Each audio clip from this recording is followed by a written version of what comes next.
Okay guys, hi, welcome back. Here we are at Spiritual Judo for a Sustainable Jesus with Mark Rego-Monteiro. Here's Walter Cannon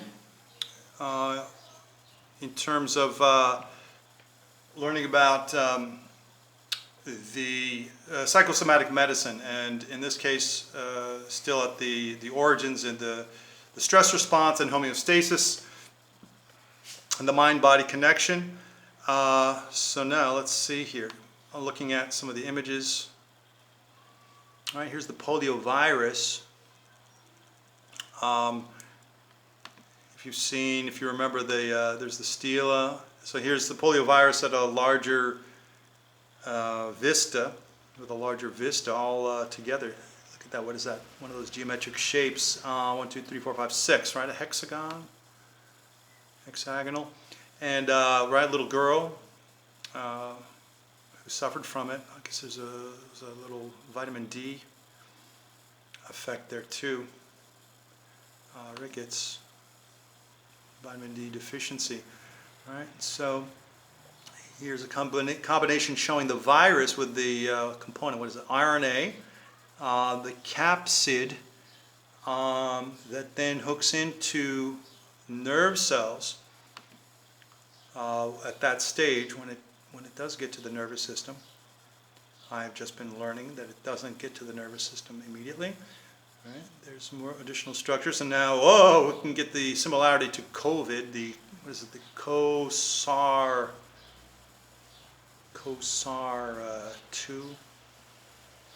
Forgetting that name. Polio cases per year, right? So here we have an interesting look at the perspective as. Let's see here, what year? Cases, year, so 2000, okay, so this is year 2000. And it's got the number of cases, that's what those are. And they've just declined, and so there's some interesting changes that have occurred. Another image of the virus. Right, and this is Hansillier himself, the guy who wrote the book on stress, preceding Herbert Benson, MD's book on the relaxation response. So that's it for those images. Let's get to then polio itself. And I've got a German and French segment that I'm going to tack on at the end to practice my reading and speaking capabilities very slowly at a very beginner level, but with some savvy, so that you're welcome to join me at that point too. So slow system here.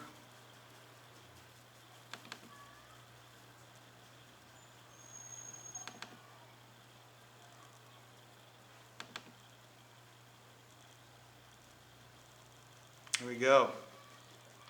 All right, so polio then has that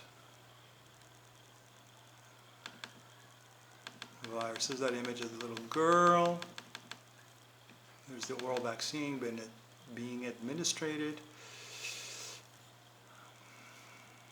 Pathophysiology.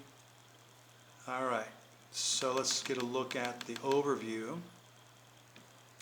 Right, so polio, short for poliomyelitis, or infantile paralysis, right? An infectious disease, fortunately not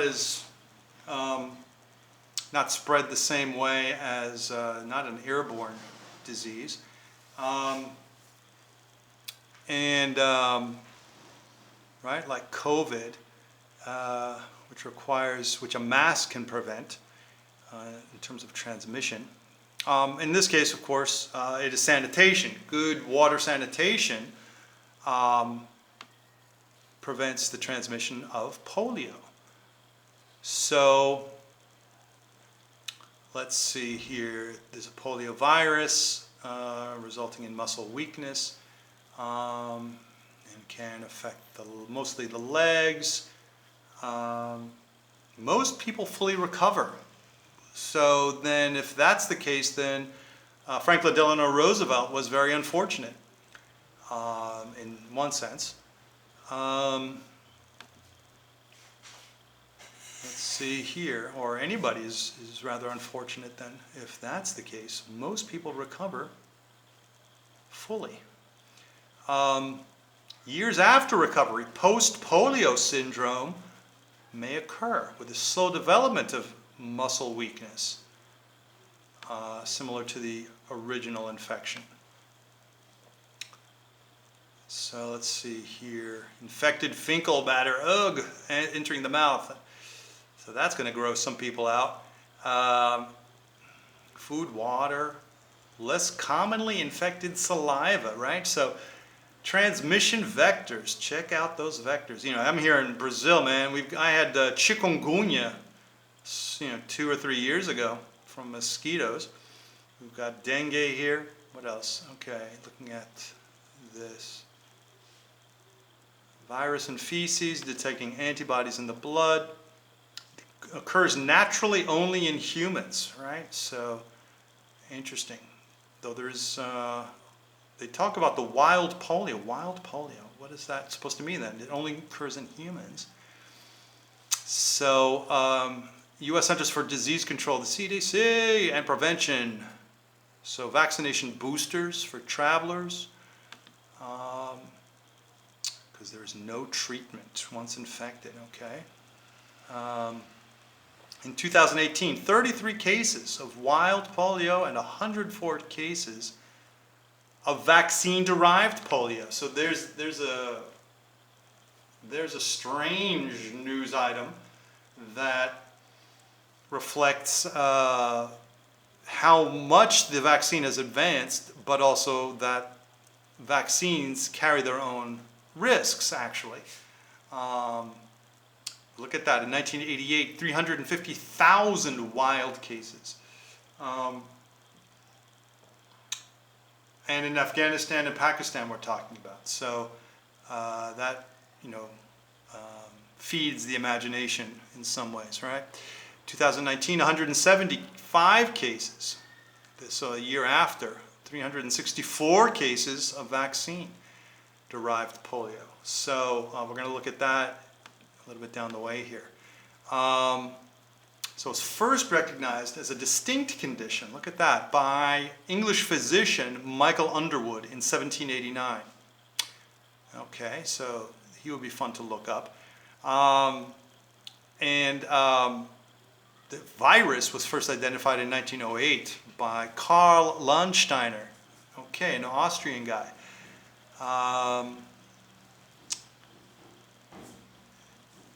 And so then we've got Salk and his vaccine, and which was the injection, right? Not the oral.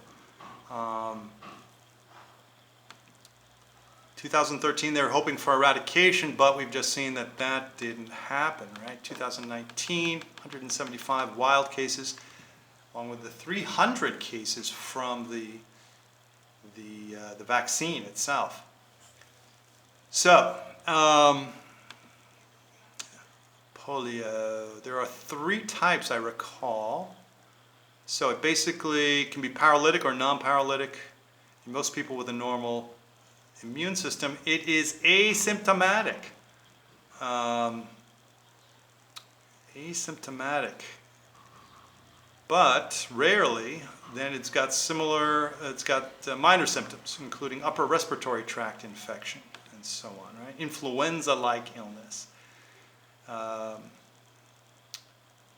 So that is minor symptoms. That's when we're talking about the minor symptoms of polio. So it enters the central nervous system in about 1% of infections, right? Most patients, let's see, aseptic meningitis with headache and so on, irritability. About 1 to 5 in 1,000 cases progress to paralytic. So 0, that's 0.05 max go to the paralysis. So it's less than 1%. Go to paralysis. That's so that's unlucky. But thankfully we have psychosomatic medicine and spiritual practices. Poliomyelitis, cause, right? It's caused by the enterovirus called polio virus. All right, let's see here. Oh, okay, back in a moment.